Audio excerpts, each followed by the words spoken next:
जीवन की समस्याएं और एक नई शुरुआत। हिमालय की एक सुंदर और शांत घाटी में, जहां पक्षियों का मधुर संगीत और ठंडी हवाओं की सरसराहट सुनाई देती थी, वहां एक प्रसिद्ध आश्रम स्थित था। इस आश्रम के मुखिया महर्षि वशिष्ठ थे। वे अपने गहन ज्ञान और सादगी के लिए विख्यात थे। हर रोज लोग उनके पास जीवन के प्रश्नों का उत्तर पाने आते थे। एक दिन अर्पण नाम का एक युवक, जो जीवन की कठिनाइयों से बेहद निराश था, आश्रम पहुंचा। उसकी आंखों में पीड़ा और चेहरे पर हताशा स्पष्ट झलक रही थी। उसने महर्षि से कहा, गुरुदेव, मैंने अपने जीवन में कोई बुरा काम नहीं किया, फिर भी मेरी जिंदगी में इतनी समस्याएं क्यों हैं? मैंने सच्चाई और मेहनत से काम किया है, लेकिन हर जगह असफलता ही हाथ लगती है। महर्षि ने उसकी बातें ध्यान से सुनी और मुस्कुराते हुए बोले, पुत्र, हर समस्या का समाधान हमारे कर्मों में छिपा है। जीवन में जो कुछ भी होता है, वह हमारे कर्मों का परिणाम है। इसे समझने के लिए तुम्हें अनुभव करना होगा। कल सुबह सूर्योदय से पहले तैयार हो जाओ। मैं तुम्हें एक यात्रा पर ले चलूंगा। यात्रा की शुरुआत। अगली सुबह अर्पण और वशिष्ठ जी ने आश्रम से बाहर कदम रखा। उनका रास्ता पहाड़ियों और घने जंगलों से होकर गुजरता था। रास्ते में पक्षियों की चहचहाहट और बहते झरनों की ध्वनि सुनाई देती थी। वशिष्ठ जी ने अर्पण से कहा, पुत्र, इस प्रकृति को देखो। यह हमें बिना किसी स्वार्थ के हर चीज देती है। क्या तुमने सोचा है कि यह सब कैसे संतुलित रहता है? अर्पण ने सिर हिलाकर कहा, नहीं गुरुदेव, मैंने कभी इस पर ध्यान नहीं दिया। वशिष्ठ जी ने मुस्कुराते हुए कहा, यही जीवन का पहला पाठ है। जो भी हम प्रकृति को देते हैं, वह हमें किसी न किसी रूप में वापस मिलता है। इसे कर्म का चक्र कहते हैं। एक वृक्ष की कहानी। चलते चलते वे एक विशाल पीपल के पेड़ के पास रुके। वशिष्ठ जी ने कहा, इस वृक्ष को देखो। यह सैकड़ों वर्षों से यहां खड़ा है। इसने कितने पक्षियों को आश्रय दिया, कितने राहगीरों को छाया और कितने ही जीवों को जीवन दिया। लेकिन जब यह सूख जाएगा तो लोग इसे काट देंगे। क्या यह अन्याय नहीं है? अर्पण ने उत्तर दिया, गुरुदेव, यह तो प्रकृति का नियम है।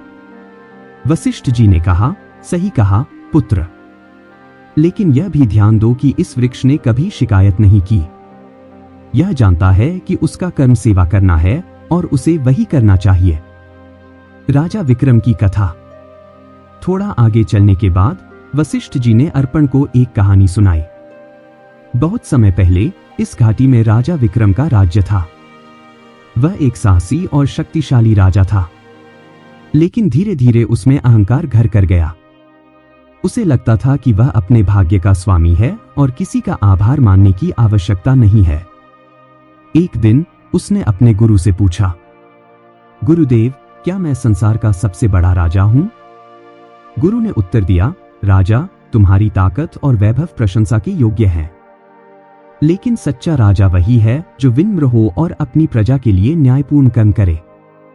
राजा ने उनकी बात को नजरअंदाज कर दिया। उसने युद्ध छेड़ा, अन्य राज्यों को हरा दिया, लेकिन उसकी प्रजा दुखी हो गई। अंततः एक बड़े युद्ध में उसे हार का सामना करना पड़ा। उसका राज्य छिन गया और उसे जंगल में शरण लेनी पड़ी। जंगल में वह भूखा प्यासा एक साधु के पास पहुंचा। साधु ने उसे पानी पिलाया और पूछा, राजन, तुम्हारी यह हालत क्यों हुई? राजा ने अपनी असफलताओं की कहानी सुनाई। साधु ने कहा, यह तुम्हारे अपने कर्मों का परिणाम है। जब तक तुम अहंकार नहीं छोड़ोगे और सच्चाई का मार्ग नहीं अपनाओगे, तब तक तुम्हें शांति नहीं मिलेगी। राजा ने साधु की बात मानी। उसने अपने अहंकार को त्याग दिया और ईमानदारी से अपने कर्मों को बदलने का प्रयास किया। कुछ वर्षों बाद उसने फिर से अपना राज्य प्राप्त कर लिया, लेकिन इस बार वह एक न्यायप्रिय और विनम्र शासक बन गया। अर्पण की आत्मा का जागरण। कहानी समाप्त होने के बाद वशिष्ठ जी ने अर्पण से पूछा, तुमने इस कहानी से क्या सीखा? अर्पण ने उत्तर दिया, गुरुदेव, यह स्पष्ट है कि हमारे कर्म ही हमारे जीवन का आधार है। अगर हम अच्छे कर्म करेंगे तो हमें अच्छा परिणाम मिलेगा। वशिष्ठ जी ने कहा, सही कहा। लेकिन यह भी ध्यान दो कि हर कर्म का फल तुरंत नहीं मिलता।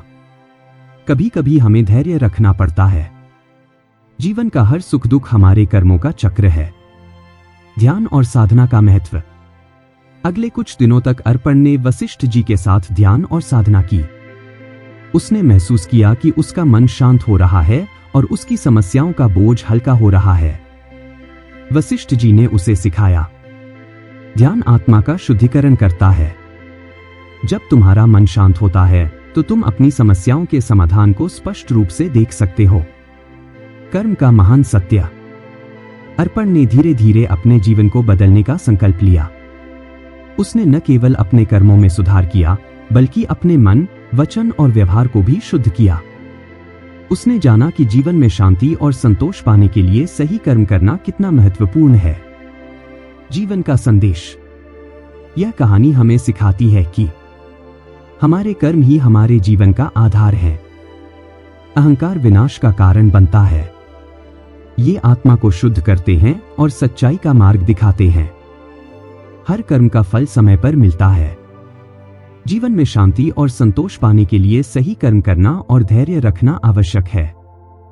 जब हम अपने कर्मों को ईमानदारी और सच्चाई से करते हैं तो हमारा जीवन संतुलित और सुखमय हो जाता है।